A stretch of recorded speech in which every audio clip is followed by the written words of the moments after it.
Va. Sveiki, esu Mažvydas. Vilniuje skaitau pranešimą pirmą kartą, vilniškai tiksliau. Čia kolegos iš Kauno. Ja, tai Kaune pranešimų skaičiau šiek tiek daugiau, gal kokių 10 ir gal apie 10. Tai turbūt konkuruojam kartu su Aurelijum.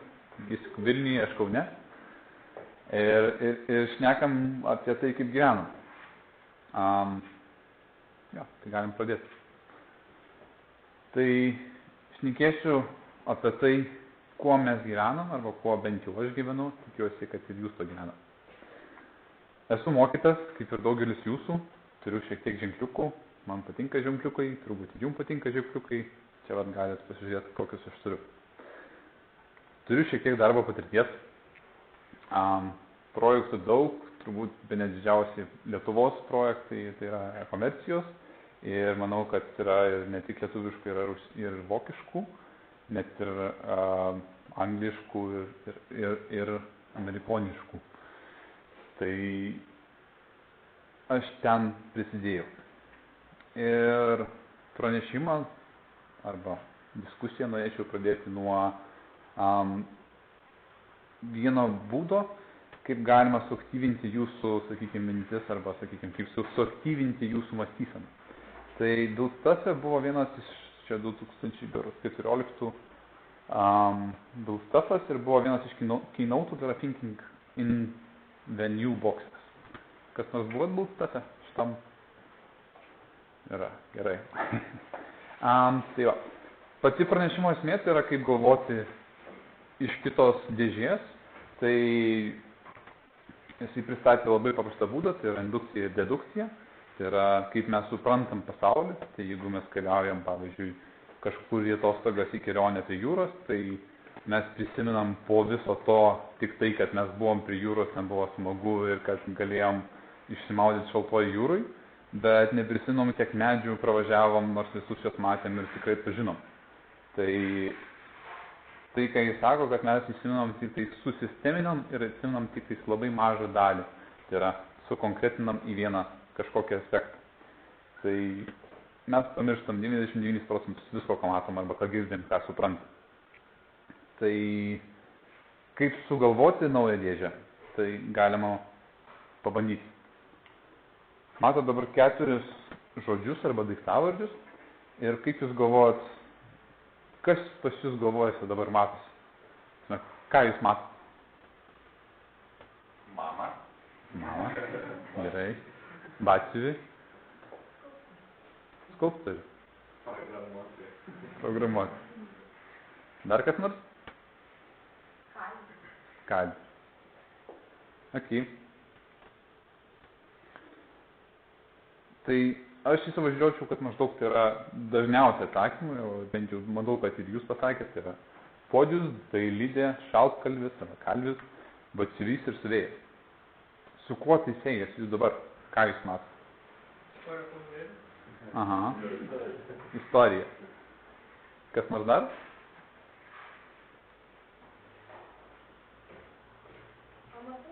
Amatai. Tai va, grįžtam atgal į tą patį dėžutę. Taip. Kai pristačiau pirmą kartą šitą tokį pranešimą, tai buvo Kaune, automatiškai manęs paklausė, tai dabar mes programuotojai, čia amatininkai, tai mes čia ką, kaip kokie podžiai, lipdom kažką, bet aš iš karto atkirtau tokių dalykų. Ar įsivaizduojat, jeigu tai buvo senus gūdus laikai, ar įsivaizduojat pasaulį be baldų, be batų, be drabužių, be įrankių ir indų? Turbūt ne. Tai visos tos profesijos, kurios buvo anksčiau išvardintos, jos ir buvo, kad jos tai gamino ir jos iš tai, ką jie darė, jos gerbė. Tai yra amatas arba amatininkas, tai nėra kažkas tokio, kas buvo senai, tai dabar ir dabar egzistuoja ir tai yra tarsi profesija, bet profesija ta, kurią tu mėgsti daryti ir tai, ką tu darai gerai. Ir jeigu dabar neįsivaizduojam, sakykime, kaip dabar baldai atrodo, tai turbūt žino, kad gamyklose gaminam batus irgi visi turim, tai tų amatininkų beveik kaip ir nepamatom pas save. Bet kodėl taip yra? Nuo to, kad atsirado industrija. visą tai, ką žmonės darydavo, tiesiog neužteko, reikėjo didinti varto. Sakykime, paklausa vis didėjo, reikėjo visiems to ir batų, ir drabužių, ir stalų, ir namų, ir panašiai. Tai atsirado gamyklos, kurios tai galėjo daryti greitai, ir dėl to tie amatininkai kaip ir pasislėpė. Dabar žinom, kad mums batus atveža iš gamyklos, arba sakykime, iš kažkurios šalies, kur net nežinom, kaip jie gamina. Pavyzdžiui, buvau Štutgarto zoologijos muziejui, tai spėkit, kuris eksponatas yra įdomiausias vaikams ir šiaip beveik visiems vokiečių. Tai nėra, kad žirafa, nėra begemotai, nėra krokodilai ir liūtai. Tai yra paprasčiausios kiaulės, ožkos ir panašiai, nes vaikai to gyvenimą nematė. Visokius liūtus ir beždžionės jie kiekvieną dieną per televizorių mato. Nes tai yra, anksčiau buvo egzotika, dabar visą laiką tai matai. Bet kiaulė, kad pamatyti gyvą, kad, sakykime, kad suprasti, iš kur jinai yra, tai jiems buvo kažkokia nuostata. Tai aš irgi lygiai taip pat sakyčiau, kad kaip ir gamykloje gamina, bet tose gamyklose irgi yra labai daug žmonių, labai daug žmonių, kurie būtent savo amatą ir toliau dirba. Kaip tai atrodo pas mus? Aš manau, kad daug kas matė tokį vaizdą pas save kompanijose ir mes lygiai turim tas pačias sąlygas kaip ir amatininkai. Turim tai, ką mes darom, tai yra amatas, turim tai, kas tai daro, tai yra amatininkas, tai yra tai, ką jis tai daro, tai yra menas, ir turim žmogų, kuris padeda ugdytis, tai yra meistras. Tai apie tą žodyną šiandien plačiau pašnekėsim, bet klausės, kodėl amatininkas. Tai šių metų Bildstate buvo Uncle Bobas, kas girdėjo apie Uncle Bobą. Ok, on the right track. Ir jisai būtent turėjo tokią skaidą. Tai yra We Rule the World. Tai yra programuotojai, amatininkai arba tiesiog programuotojai, kurie gal net nežino, kad tai daro.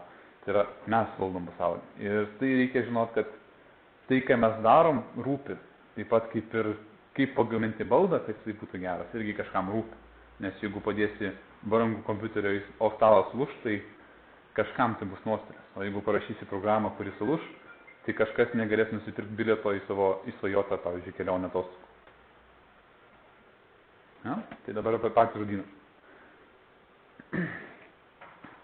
Šitos visos savokos yra ištrauktos iš lietuvių kalbos žodyno. Mes irgi tokį turim, ne tik anglų, bet ir lietuvių. Ir amatas tai yra mokėjimas gaminti dirbinius rankomis. Dirbinys, sakykime, mūsų dabar nėra fizinis, bet tai, ką mes darom rankomis ir žinoma galva. Be galvos irgi nevadarysi, bet rankų tikrai reikia, tai yra išdirbam visą tai. Dirbam kaip pianistai. Sekantis dalykas tai yra amatininkas, tai yra kas gyvena iš amato. Tai reiškia, darom dirbinius, tai yra mūsų programos, ir mes iš to gyvenam, tai yra tiesiog gaunam. Ir turbūt daug kas žino, kad dešiniai pusiai, dažnas vaizdas. Mes už tai norim gauti pinigų. Mums ne tik tai veža, bet už tai ir gaunam pinigus. Dėl to ir yra amatininkas. Meistras tai yra patyręs arba mokytas amatininkas, ypač, pavyzdžiui, dailidės būna. Tai yra žmogus, kuris supranta, ką daro ir dažniausiai tiesiog padeda kitiem išmokti to pačio amato. Tai nežinau, kurie žmonės patys viską išmoksta, jie dažniausiai mokinasi iš kitų žmonių arba iš kitų žmonių netiesioginę formą, tai yra per interneto forumus, Stack Overflow ir panašiai. Ir tai, ką mes darom, aš sakyčiau, kad tai yra menas. Čia yra tiesiog diagrama, žinoma, bet kai pasižiūri žmogus, kuris nesupranta nei UML nieko, tai jiems atrodo, čia yra kažkoks kratinys. Bet kai pasižiūri, įsigilini, tai atrodo kažkas tokio. Nes vienas vaizdas jums gali skaičiuotis labai su daug. Tai, ką mes darom, tai yra, manau, kad yra padaryta gerai, apgalvotai ir tai yra tai, ką mes darom. Tai yra menas. Kaip aš atradau amatą? Tai yra, vis tiek, visi žinoma, kad dirbam nuo to, bet kaip prie to priejau. Tai prieš 20 metų su biškiu viskas prasidėjo nuo to, kad mano brolis pradėjo eiti į informatikos būrelį mokykloje ir jisai pradėjo mokintis Komenskio logo ir tai buvo dar anglų kalba. Tai buvo gan senokai. Ir vos įsigrįžęs iš savo tų užsiėmimų, aš pasimdavau jo sąsiuvinį, pasiversdavau ir žiūrėdavau, kas ten prirašyta. Nesuprasdamas nei anglų kalbos, nei tai, kaip čia viskas veikia konkrečiai, bet suprantu, kad su tais sakiniais aš galiu valdyti kompiuterį. Tai mane užvedė tiesiog. Tai yra kažkas tokio, kad tu gali valdyti kažką. Tai yra tas tinkelis man jau tada buvo.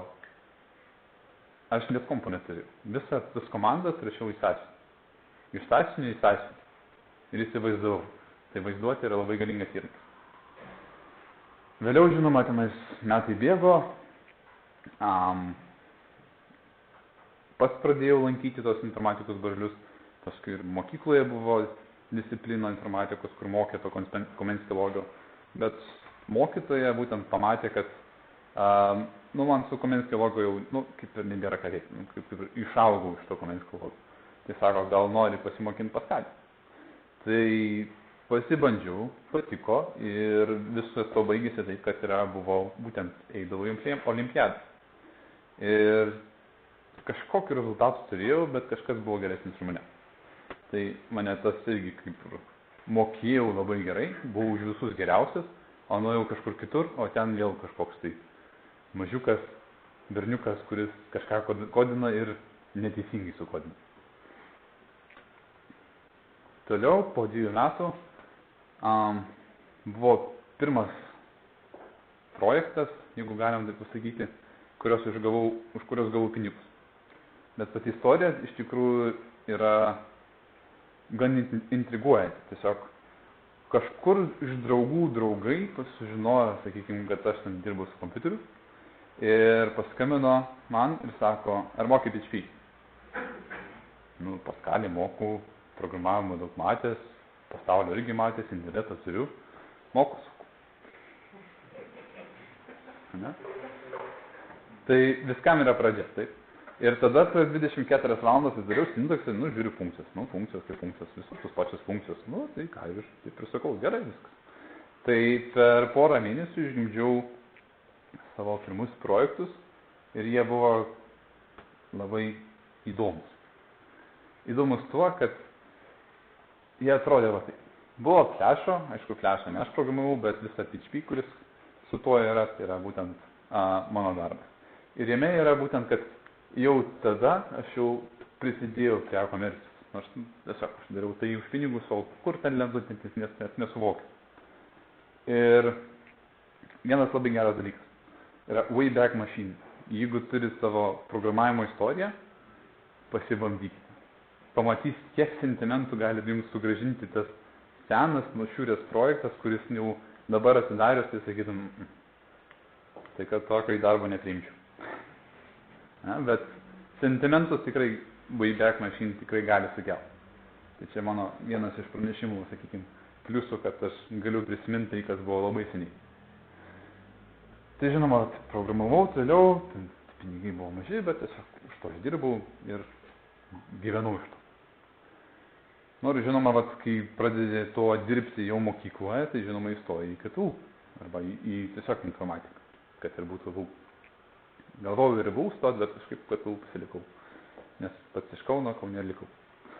Ar įstojau informatiką, pasimiau programavimą ir patys stipriausi lygiai kokį įmanomą. Žinoma, aš pats buvau pasikaustęs, aš viską išmokau, aš jau gaunu pinigus už tai, ko čia man mokslai. Ir pačių stipriausių lygių pas patį, sakykime, Kirvi universiteto atėjau ir sako, padaryk užduotį. Ką čia, 2 inputai, 2 outputai, čia paėmė su kodiniu, prašau, done. Ir atėjo kitas dėstytojas, kuris vertino. Sako, o dabar įvesk -1. Sakau, kaip tai -1? Sako, įvesk -1. Gerai, -1 ir programa lūžo. Tai tada supratau, kad kaip ir pasitikėjau savim, atėjo mane sukirto, gulėk dabar ant žemės. Ir išmokau, kad ir kiek išmoktum, vis tiek kažko dar nežinai. Ir jisai mane išmokė būtent edge case testing. Tai yra, kad Negali būti visą laiką tik sėkmės istorija, gali būti ir, sakykime, ne tik sėkmės, sėkmingi variantai, gali būti ir nesėkmingi ir jiems reikia pasiruošti. Tai kažką išmokau. Vėliau, 2006, jau antram kurse, įsidarbinau SKU kaip programuotojas, bet pati istorija irgi yra gan įdomi. Suduokit, einu koridorium, maždaug kaip šituo, buvo vasaros vidurys, karšta baisingai, visur durys atviros ir yra stalai, po 4 maždaug žmonės sėdi su CRT monitoriais, šiandien tokius gargarus, 17 ir dar kartais net 2 ant stalo, tai ten specialių stalų reikėjo. Ir einu ir visi sėdi prie savo kompų, užsidėję ausinės didžiulės, klausosi muziką ir daro tai, kas jiems patinka, ir programuoja. Man pats tas ėjimas iki šių dienų stovi akyse ir tikrai prisimenu, kaip aš čia noriu ateiti, kaip matau, kaip jie gali tai daryti ir kokie yra tikrai šaunus, nes aš noriu su jais dirbti. Tai tas jausmas irgi buvo geras. Kai įsidarbinau, pamačiau, kad tikrai jie yra neiškelmas pirti ir tikrai daugiau už mane moka, tai labai daug iš jų mokiausi ir mane tai skatino toliau programuoti. Ne tik tais daryti kažką savo, dėl savo malonumo, ar dėl pinigų, bet dėl to, kad būčiau toks kaip jie. Vėliau, 2009 metais, jau po keletos metų, pradėjau važinėti į Vokietiją ir įsidarbinau Zen kompaniją. Žinot, kas tai yra? Kas žino? Ja, bent Zen frameworką turbūt girdėjo. Tai va, tai Zendas turi ir Vokietijai porą padalinių professional serviso ir jie kūrė vieną projektą, Deutsche Telekom, ten media portalą ir tai buvo, galėjau prisidėti prie to. Nuvažiavęs ten, galvojau, Zendas, tai čia aukščiausias lygis. Tai kai nuvažiavau, tikrai nusivyliau. Žmonės visi, kurie ten buvo savo sričių profesionalai ir kiek ko beklaustum, tasme gaudavo atsakymą tokį, kokio tu nesitikėjai. Tai yra, žinai, ko tu tikiesi. Tasme, žinai, kad gausi tikrai vertingą informaciją. Tai nors ir Lietuvoje, sakykime, aš buvau tas, kuris jau apsitrynęs, jau kaip žinau čia viską, nuvažiuoju ten ir vėl ant žemės. Tai vat kiekvieną kartą šitie stepsai, jie vyksta kas 2-4 metus, vis pamatai, kad yra žmonių, kurie už tave moka žymiai daugiau ir iš jų gali pasimokyti. Ir aš visą laiką stengiuosi lygiuotis į juos. Norėjau būti su jais. Kad kaip aš žiūriu juos, kad ir į mane taip žiūrėtų. Ir tada man kilo klausimas. Jeigu jie yra profesionalai, tai koks yra profesionalus požiūris į darbą? Kaip būti tokie kaip jie? Kad nereikėtų kiekvieną kartą įkristi ant žemės ir vėl augti iš naujo, vėl kažką mokintis iš pagrindų. Ir supratau, kad tu negali būti vienas, tu turi būti su kažkuo. Tai programuoji ne tik savo, bet ir tau reikia pateikti taip kodą, kad ir kitas suprastų. Na? Kas rašė kodą, kad nori gyventi? Ne? Čia turbūt visi, bet biškai pastartuokit, sušilti. Kitas dalykas yra, kas parašė tokį kodą, kurį kiti suprato, apart kompiuterio. Tai yra biškai sudėtingesnis dalykas. Tai profesionaliai tai yra daryti, kad kažką tokio, kad ne tik su kompiuteriu tu bendrauji, bet ir su kitu žmogum. Ir čia atsirado tas dalykas, kad pradėjau kažką išmokti iš kitų ir visą laiką mokintis ir jiems pateikti taip, kad jie suprastų mane, o ne tik, kad kompiuteris. Ir kuo skiriasi junioras nuo senioro? Ja? Tiesiog fail, bet failint reikia. Ir aš failint. Ir jūs manau, kad failint. Tai nebijokit failint, nes kažkas failino daugiau. Ja? Bet kažkas vis tiek netaip. Bet dirbi su programuotojais, tada viskas tvarkoja, ateina projekto vadovas ir sako, bla. Viskas blogai. Dirbi viršvalandžius, dirbi dėl to, kad nemokai dirbti, bet ten bla. Burboje, ne? Tai kaip tai atrodo? Mes esam kažkur čia, tokie žmogeliukai su 3 plaukais, pas mane gal tik 2 likę. yra kažkoks tai Scrum Masteris, kuris ten prižiūri procesą kaip direktorius, yra business analitikas, kuris tiesiog bendrauja su klientu ir ten kažką visą tai nepasako, kad tu tą blogai padarai. Ir tu padarai, kaip jis sako, bet klientas vis tik nepatenkintas. Buvo tekę tokio pusių? Ne? Tai yra, darai kaip moki geriausiai, kiek paprašo, bet vis tiek negerai. Nu, kažkas ne taip. Na, ir kaip galvojat, kas čia kaltas? Ir iš viso reikia ieškoti kaltų.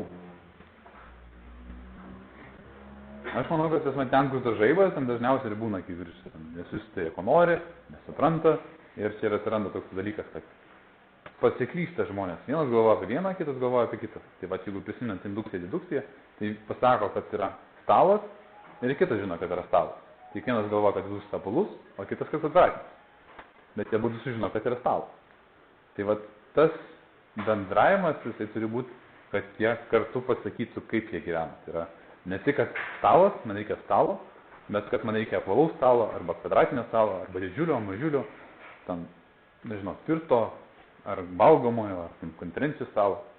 Tai šitas yra komunikacija. Ir komunikacija yra ne tik tarp developerių, bet ir tarp projekto vadovų arba business analitikų ir pačio verslo, ką mes kuriam. Kas toliau? Kas girdėjo šitą keiksmažodį? Ja? Ir lietuviai labai jį, sakykim, gražiai iškeltė. Tai yra agile, yra skaitinis terminas, tai reiškia apgaubė viską ir panašiai. Bet agile'as buvo sugalvotas, spėkit kieno. Gamybininkų?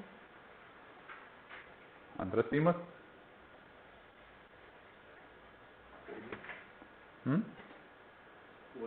Puodžių. Ne. Bet artimai. Agile'as buvo sugalvotas programuoti. Ar tą žinojai? Pačias ištakos, jeigu pažiūrėsit, kas tenais yra parašyta, tai vat Agile'as, ten tie patys dėdžiai Martin Fowleriai ir kiti, jie sugalvojo, kad reikia kažką daryti. Reikia kažkaip tą bendravimą pagerinti. Ir jie sugalvojo Agile. O kaip tai pagerinti, jie sugalvojo būtent, kad kuo vadovausis. Tai yra vertybės. Jie sako, kad dokumentacija gal reikalinga, bet mums reikia veikiančios programinės įrangos. Tai čia manau, kad gamybininkas gal taip sugalvotų, bet kad jie ne tik tai vykdo būtent plano vykdymas, bet tai reagavimas į pokyčius. Tai reagavimas į pokyčius yra šiaip jiems yra svarbiau, nes rinka pasikeičia, o tu vis dar darai tą patį. Tai tiesiog tau reikia greičiau dirbti. Tai taip išverčiu. Ir tada sako, kad ne tik procesai įrankiai, visokie IDE, visokie ten, nežinau, TG, CD ir panašiai, bet žmonės ir jų bendravimas. Kad jeigu nufeilino, tai nueik ir pasakyk, kad nufeilino, o ne per Skype rašyk, kad ten rašyk mailą, va žiūrėk, čia buvo tokia situacija. Nueik ir sakyk, žiūrėk, kažką daro. Ir taip pat yra ne tik, kad dirba dėl kontraktų, bet bendradarbiauja su klientu. Sakot, žiūrėk, taip nutiko, dabar reikia daryti tą. Tai va, kas pasidarė po to, kai Agile'as pradėjo kištis į visą tą procesą, tai pasidarė toks trikampis. Nebe jau įsikišimas, kur ten yra pametimas, bet pasidarė trikampis. Tai yra, kad tas pats business analitikas arba tas žmogus, kuris buvo atsakingas už visų reikalavimų surinkimą, jis yra dabar komandos dalis. Ir visi, tiek ir programuotojai, gali šnekėti su užsakovu, pilnai suprasdamas. Kad ne tik vienas žmogus bando suprasti, ko iš jo nori, bet visi bando suprasti ir tai padaryti. Tai čia yra, manau, kad labai didelis benefitas. Bet Agile'as yra biški nuvažiavo iš šono. Kodėl nuvažiavo iš šono? Tai netgi pirmas atsakymas, kurį pasakėt, tai yra, kad gamyklininkai sugalvojo. Tai yra, aš manau, dėl to, kad kokiam būvyje dabar yra Agile'as.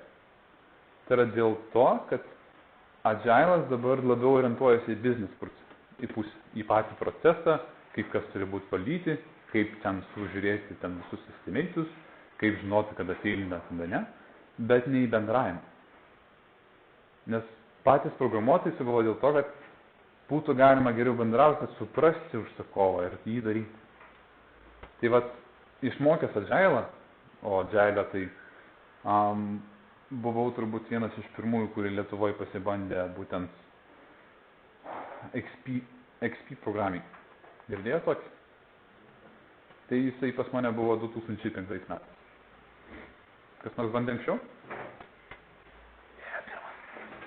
Ir tai yra kažkas tokio, kad yra greičiau viską judėti, yra ciklas, kurį ten kažką darai, bet yra kažkas tokio. Tai yra XP programavimas, bandėm kažką daryti ir suprasti, ko mes norim daryti.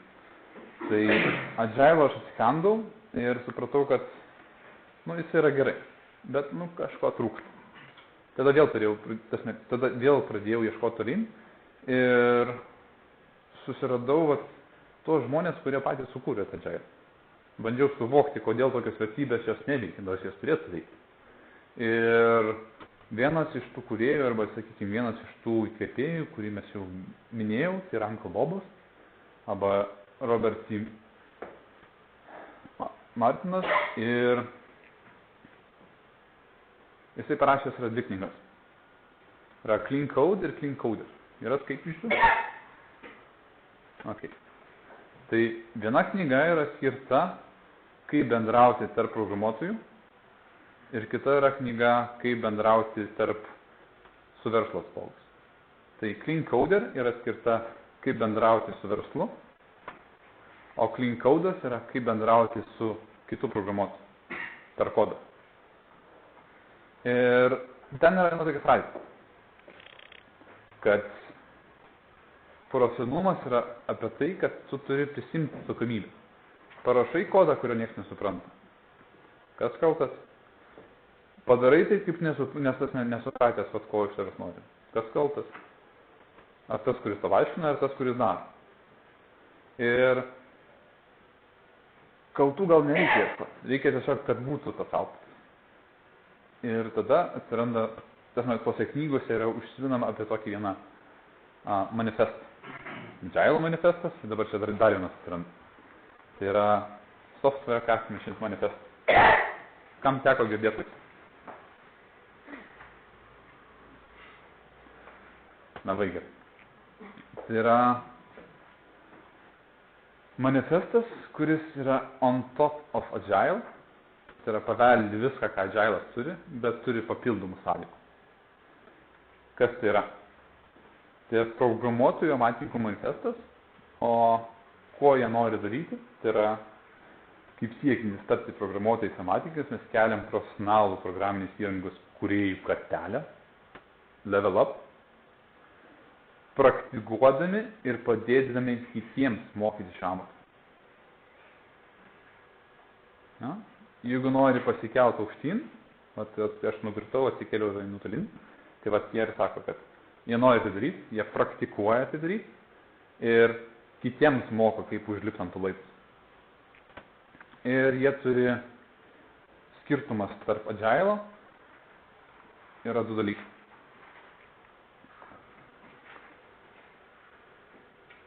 Mokinimas ir mokėjimas priešais žinojimą ir galėjimą. Kas galėtų pasakyti skirtumus tarp šitų dviejų dalykų? Iš tų 4. Bent bandyti.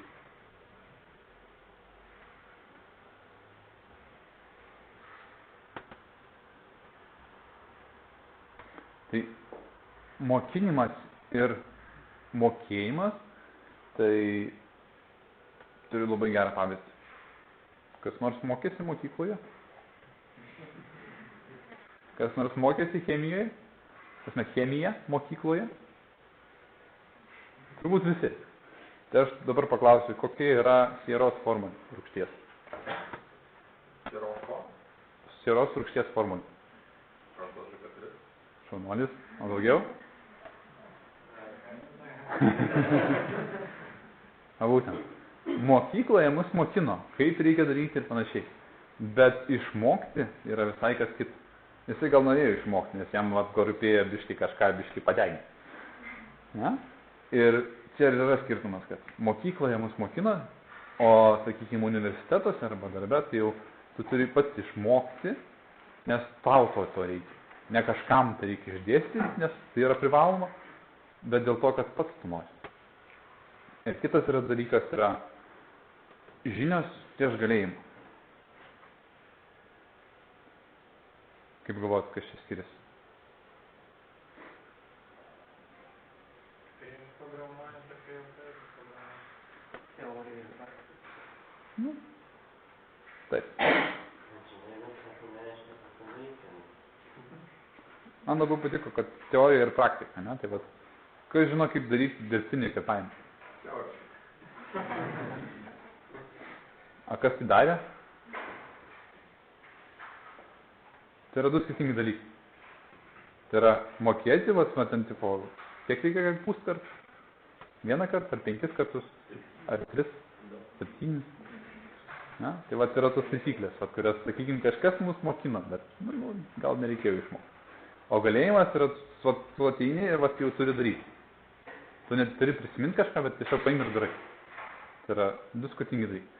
Tai taip pat yra agile'as ir, sakykime, ir software craftsmanship manifestas yra skiriasi tuo, kad vienas mokina, kaip tai daryti, daugiau užsako verslo poreikius, kad žiūrėk, čia dabar darysim taip, padarysim taip, paskui darysim taip. Ir kitas yra mokėjimas. Ir, sakykime, mokėjimas tai yra tiesiog praktikuoti tenam, tai yra tiesiog taip daryti. Kas nors daro stand-upus, o kas nors žino, kaip juos daryti? Ne?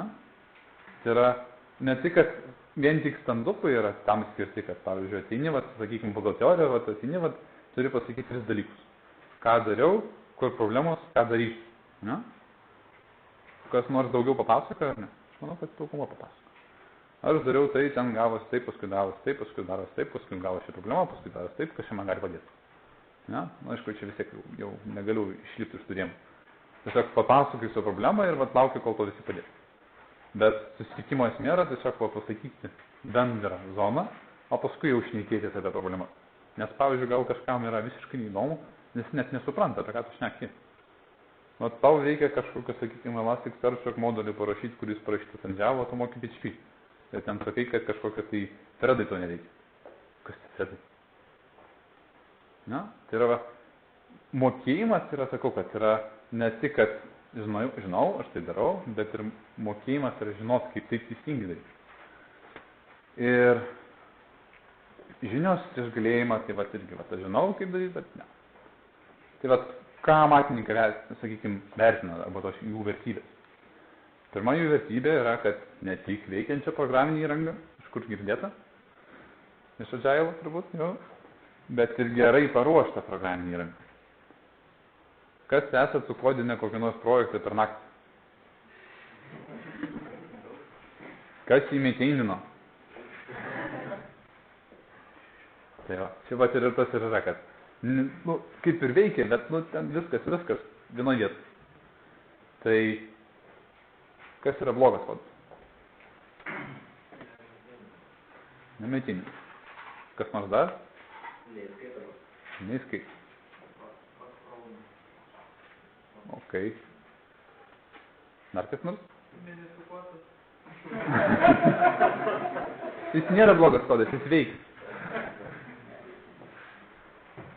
Na? Bet yra vienas terminas arba dalykas, kurį tikrai žino, bet neišpiešiau iš jūsų. Tai yra legacy. Kas girdėjo šitą baubą? Ne? O kas parašė legacy kodą? Ne? Ir tikrai, legacy kodas. Tai yra kodas, kurį tu parašai, jau yra legacy. Visi parašėm legacy kodą. Tai yra tai, kad tu parašai, nes tai yra praeityje. Ne? Ir legacy yra ne tas žodis, ne tas blogas kodas.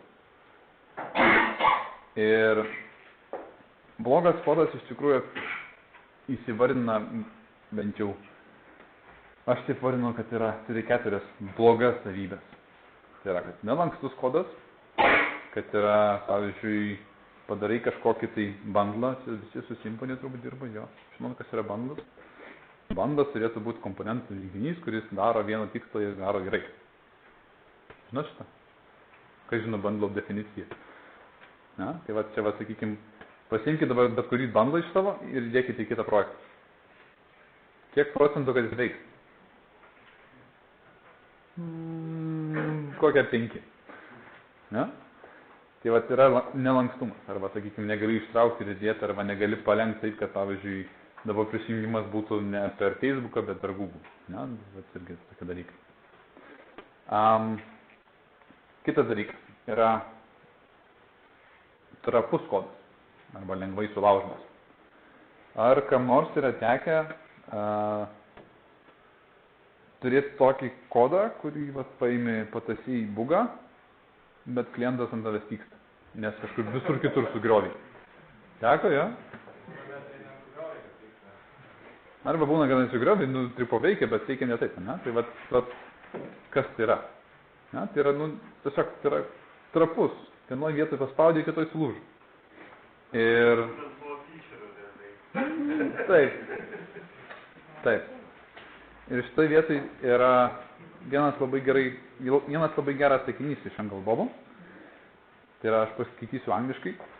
When systems are fragile, managers and customers come to the conclusion that the developers have lost control and don't know what the hell they are doing. Vienoje vietoje paspaudė, kitoje nulūžo. Ir va, kai tai dažnai būna, jie galvoja, kas kaltas? Programuotojas. Nes jisai va, padarė ir sugriovė.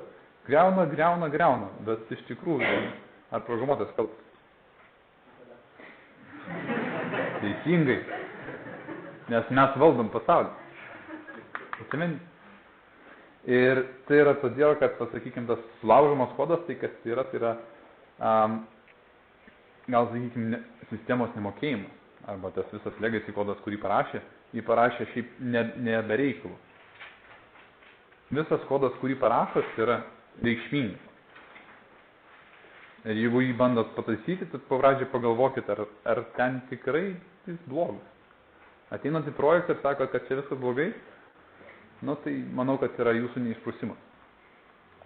Ateinat ir sakysit, dabar čia parašėt su kažkokiu, nežinau, Zen frameworku antru, viską perrašom ant Symfony antro ar trečio. Nes Zen antras yra blogis. Tai ar tam esmė yra? Manau, kad ne. Dar vienas įvėt yra neatsiejumas, kuris su pirmu nelankstumu siejasi. Tai yra, kad, kaip sakiau, negalima ištraukti ir dėti. Ir paskutinė savybė yra, kad kodas, kurio negalima perskaityti. Čia, kaip buvo pavyzdys, yra minificationas, bet yra, čia jau, sakykime, čia yra computer to computer language, bet kitas yra, kai tu parašai, va, pavyzdžiui, delete customer, ne, ir išmena visas prekes. Fuck. Kas matė tokį kodą? Tek. Tai čia yra tas požymis, kuris sako, kad kodas yra blogas. Do something about it. O kas gali pasakyti, kas yra geras kodas? Arba gerai paruoštas kodas?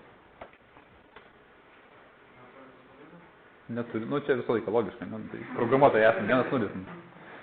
Aš skaitau. Dar kas nors? Parašyt savo konvencijų. O, taip. Kolega pasakė, geras kodas. Geras. Nuomonė kita rūpi, ne? Aš galiu pasakyti, kad mano legacy projekto kodas yra labai geras, nes jis uždirba milijonus. Pamėginti? Tikriausiai geras yra, jeigu jis uždirba milijonus. Tai va. Bet yra, sakykime, vėlgi 4 būdai arba 4 citatos, kur yra gan žinomi arba jau tokių vyresnių žmonių, kurie pasakė, kas yra geras kodas, arba jų paklausė ir jie atsakė. Ir jie sako, kad švarus kodas arba geras kodas daro vieną dalyką. Kažkur teko girdėti, kažką asimiliacijos. Single responsibility principas. Jo, tokia yra. Bet yra iš tikrųjų, tai yra vienas dalykas, kuris daro gerai, tai yra daro vieną. Ne? Kitas būdas, tai yra, kad švarus kodas, kaip kažkas minėjo, užrašytas per visus conventionus ir panašiai, bet yra ne tik, kad pagal conventionus, kad tau nereikia dabar šokinėti, kad ten, jeigu įsivaizduokit romaną, tai, pažiūrėjau, karas, tai ką, jeigu visi parašytų po žodį vieną eilutę. Būtų tomas, nu. Bet geras kodas yra tas, kuris skaitosi gražiai, tarsi prozą. Atsėmė, paskaitėjai ir supranti, kas čia yra. Tas ne tik, kad supranti, bet skaitai, kad tarsi būtų išgalvot. Kas nors matė, skaitė, kas nors kaip su kodu parašo eilėraščius. Yra net challenge tokie, kas parašys dabar naują eilėraštį ir panašiai. Žinot tokius? Na, tai čia kažkas panašaus į tą pusę. Ir švarus kodas arba geras kodas yra tas kodas, kuris parašytas kažkieno, kuriam rūpi. Čia irgi toks labai smagus dalykas. Kam rūpi rašyti kodą? Matininkam, čia jau conclusion, geras. Čia iki galo nuėjo. Bet kam dar? Ar žmogus, kuris gauna už tai pinigus? Nes tai čia yra vienintelė motyvacija? Ar žmogus, kuris nori išspręsti tą problemą iš tikrųjų? Suprasti ją ir išspręsti, kad kažkas, sakykime, galėtų nusipirkti kelionę lėktuvu, ar kad kažkuris galėtų nusipirkti dovanų, ar tas, kuris galėtų nepavėluoti traukinį, nes jam pranešimas bus. Na? Tai yra žmogus, kuriam rūpi ir jis sprendžia ne tik problemą verslo, kuris sako, man reikia, kad būtų, bet kad kažkam kitam padėtų. Už tų verslo žmonių yra stovi kiti žmonės, kurie yra visi tokie kaip mes. Toliau yra, kai skaitai kodą ir tai supranti, čia ištrinsiu vartotojai, tai vartotojai ištrinsiu, o ne visą jo istoriją ten su visokiais ten dalykais ir ten papildomų prekiam, nes kadangi prekės yra su, pavyzdžiui, MySQL uždėta, kad viskas collationas daryti, ten viskas išmeta. Na? Atskaitais, padarai ir tai padaro. Na, čia kaip priešingime prieš tai bus. Tai yra švarus kodas. Ar švarus kodas pas jūs? Ar švarų kodą rašot?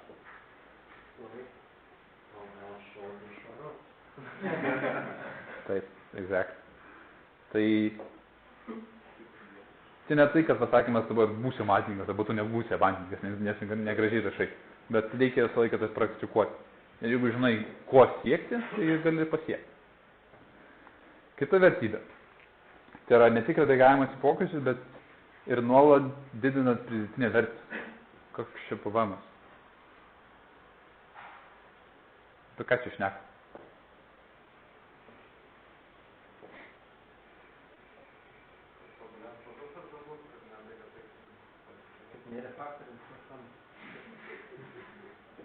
Taip. Čia abudu geri, aš nieko nesakau. Dar kas nors? Kur tas pridėtinė vertė? Kas čia per pavamus? Visi mokam, bet nežinom. Uždirbi, taip. Visi uždirbam pinigus. Mes amatininkai, mes iš to gyvenam.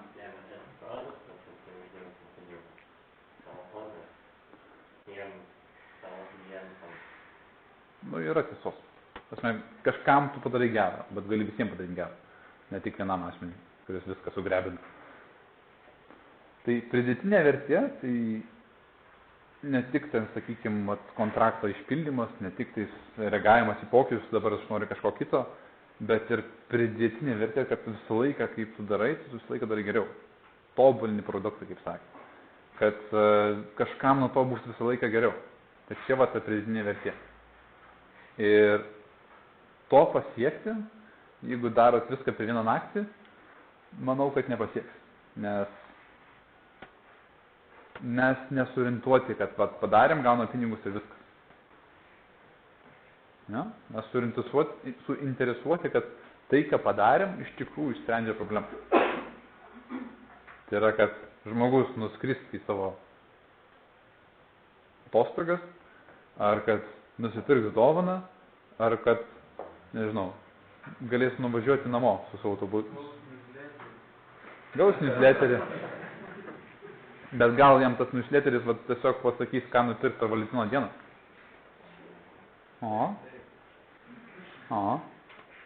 Ne visą laiką reikia žiūrėti komerciją, bet reikia žiūrėti tai, ką jie bando išspręsti. Nes komercija visą laiką yra. Kažkas už tai gauna pinigus, dėl to visi gyvena, nes tai yra mūsų mainai. Tam, kad tu gauni gerą, tu kažką turi irgi duoti gerą.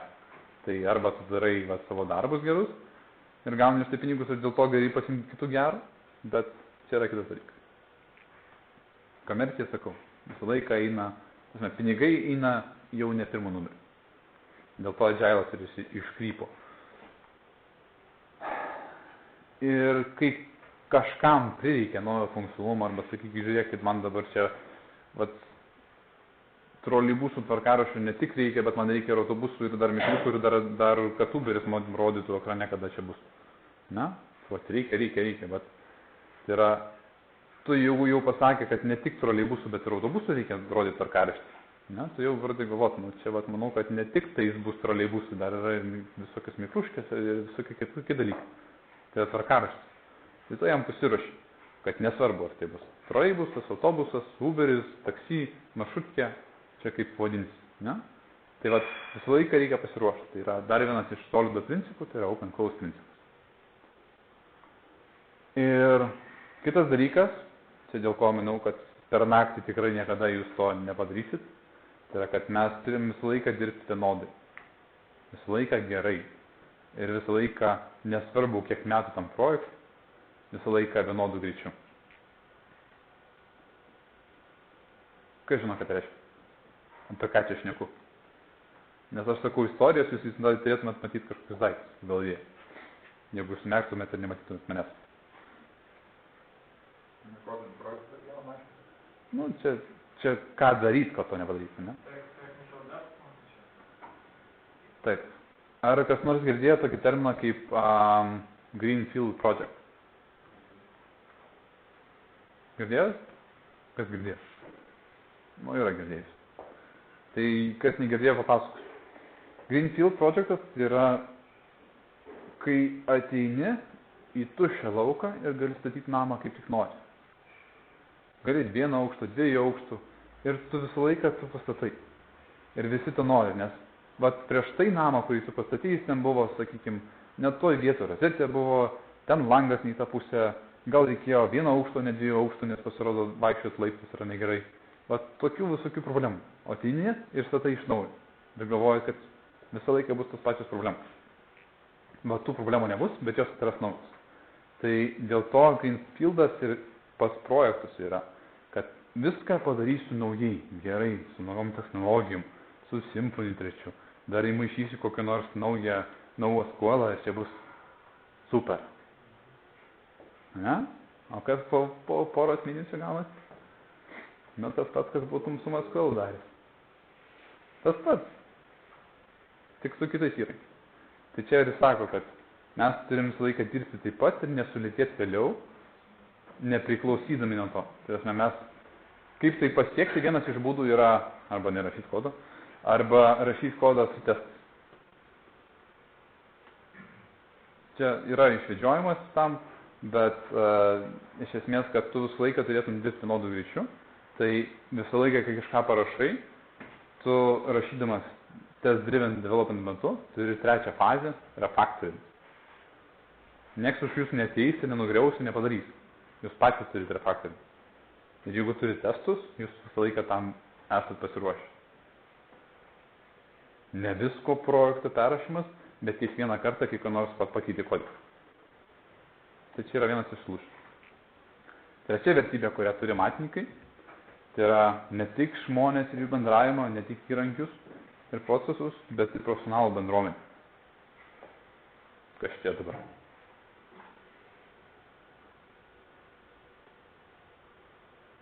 Kas čia ta vertybė? Mes. Exactly. Kas tas mes?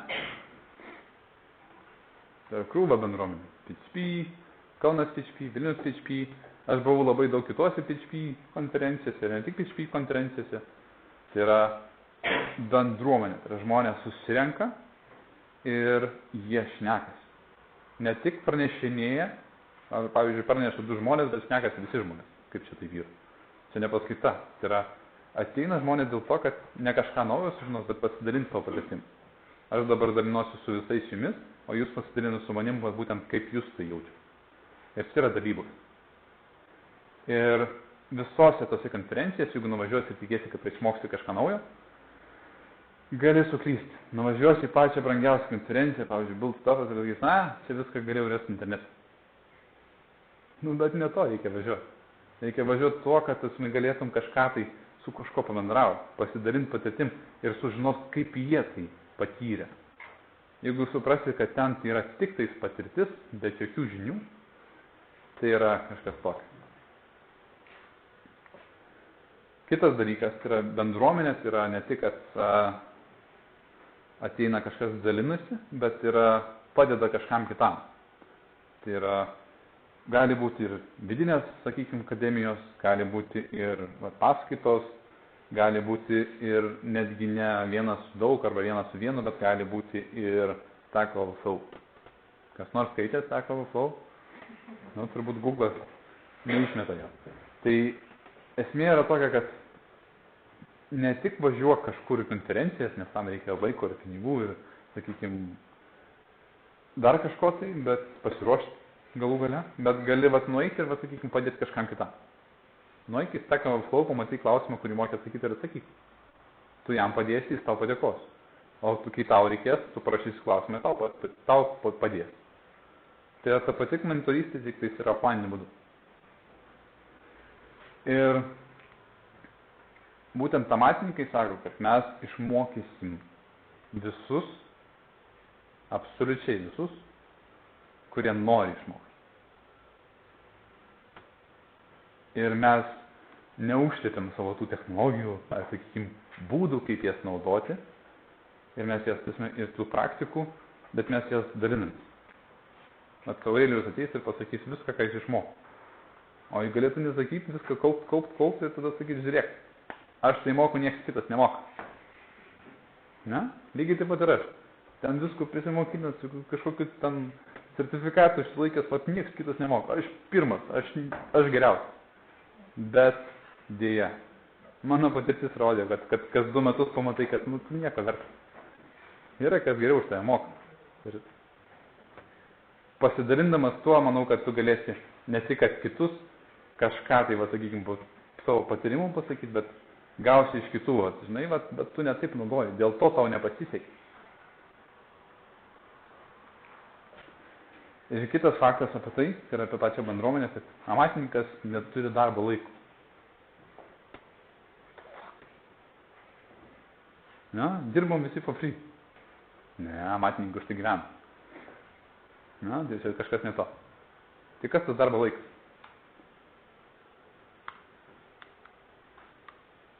Laimingi laiko nesušė. Irgi teisingai, netgi labai. Ar už tai, kad čia sėdėt gaunat pinigus? Alumi. Taip. Bet galima tiesiog tenais nueiti ir sakyti, aš iš kauno išpildyti. Viskas bus gerai. Netiesiogiai gal. Netiesiogiai. Plėsti savo žinias ir paskui tas žinias įvertina darbdavys. Taip. Bet iš esmės tai yra už tai, kad aš pasiruošiau šitam dalykui, tai man iš tikrųjų tikrai ilgos nepakels. O jeigu aš tam ruošiausi ir daryčiau, tai man sakyčiau, žinai, už kiekvieną pranešimą, po 10 eurų kas mėnesį pridėk. Tai aš dabar gausiu 10 eurų, kitą mėnesį 20 eurų, trečią mėnesį 30 eurų ir taip po auga, ne? Bet, ne dėl to tu darai, dėl to, kad tai yra tau smagu, dėl to, kad tu esi laimingas tai darydamas. Tai yra kažkas daugiau negu vien tik pinigai. Ir paskutinė vertybė, kaip yra Ževas turi 4, tai yra amatininkai turi 4, tai yra ne tik bendradarbiavimas su klientu, ne tik tai, sakykime, kova dėl kontraktų, bet ir produktyvesnė partnerystė. Ko aš čia dabar? Čia dabar būsim patys, ką tai reiškia. Kas nors turi minčių?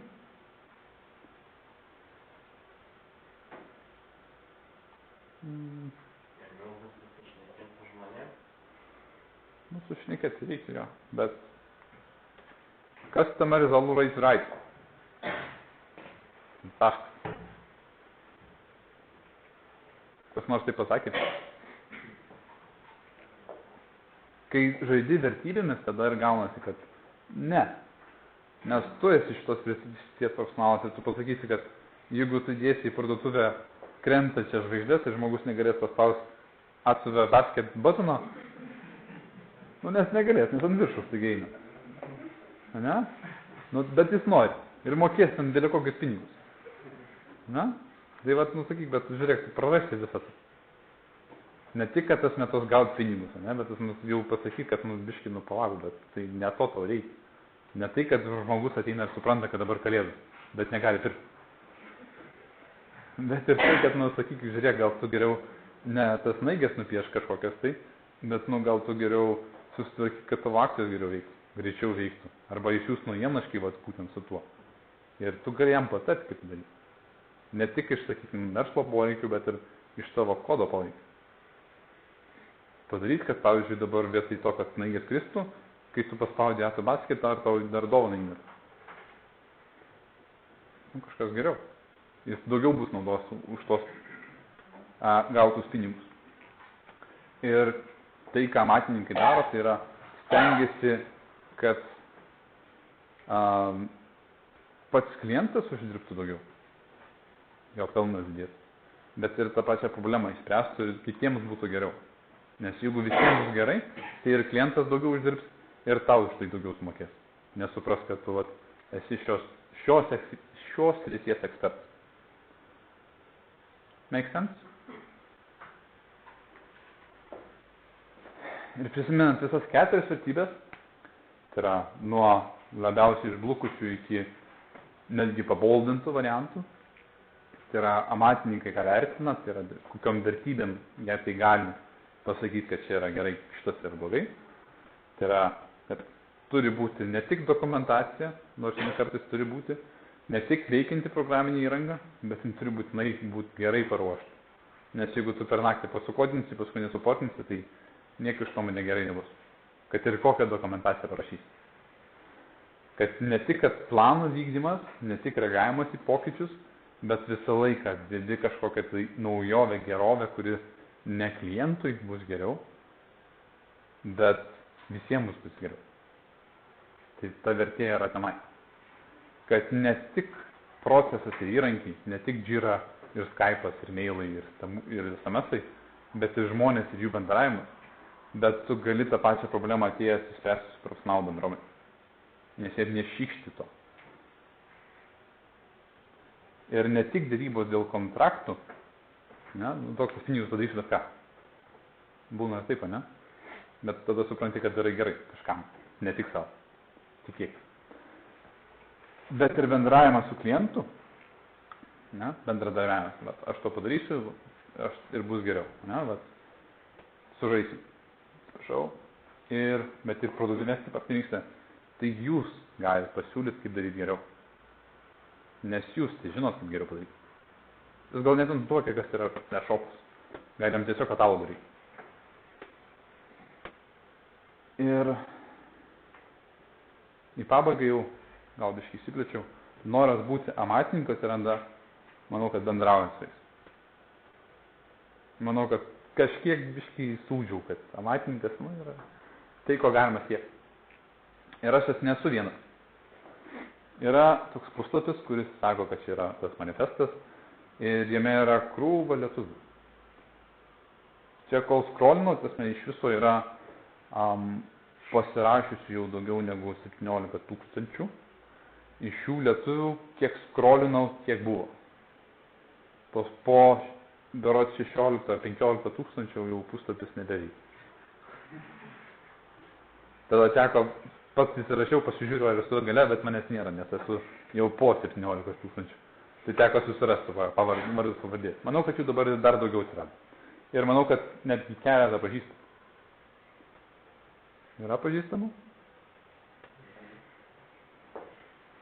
Tai va, pasiklauskit, kodėl čia jie taip sugalvoja. Aš noriu, ne, užsirašau ir aš dabar bus įkėti. Pasiklauskit, ar tikrai to siekia. Na, aš to siekiu. Tai yra bendruomenė. Tuo pačiu, kad yra galima, yra ir konferencijos, su kurias galima nuvažiuoti, yra ir Londone, yra ir Amerika. Londone yra šitas va, Amerikoje yra šitas. Ir žinoma yra Google Groupsas, kur galima tiesiog bendrauti ir skaityti, ką jie ten susirašinėja. Nebūtina tiesiog viens su vienu, galima tiesiog išmokti, žiūrėdami kaip kiti mokinasi. Ir manau, kad amatininkais galima užsikrėsti arba pamatyti tus pačius procesus tiesiog įmonės. Jeigu dirbi vienas, būna sunkiau, nes tas metu nėra, kad ateisi tau, ką čia parašai. Ne? Pažiūrėk, yra metodas su true false, ne? Nors turėtų būti false false. O kam čia iš viso čia true false reikia? Tai yra žmonės, kurie jums gali tiesiog padėti. Ne dėl to, kad yra jų darbas, bet tiesiog, kad sako, pat žiūrėk, aš skaičiau ir nesupratau. Tai yra kompanija. Tai yra jūsų kompanija, tai yra mano kompanija, tai yra kitos kompanijos, kurios atvirai tai deklaruoja, kad yra tai daro. Ir baigiamasis žodis, kaip ir mano kolegos Martyno Mažvydo, tai sakė, imkit mane ir skaitykite. Tai aš pasakysiu, praktikuokit savo amatą ir pamokykit kitus. Ačiū.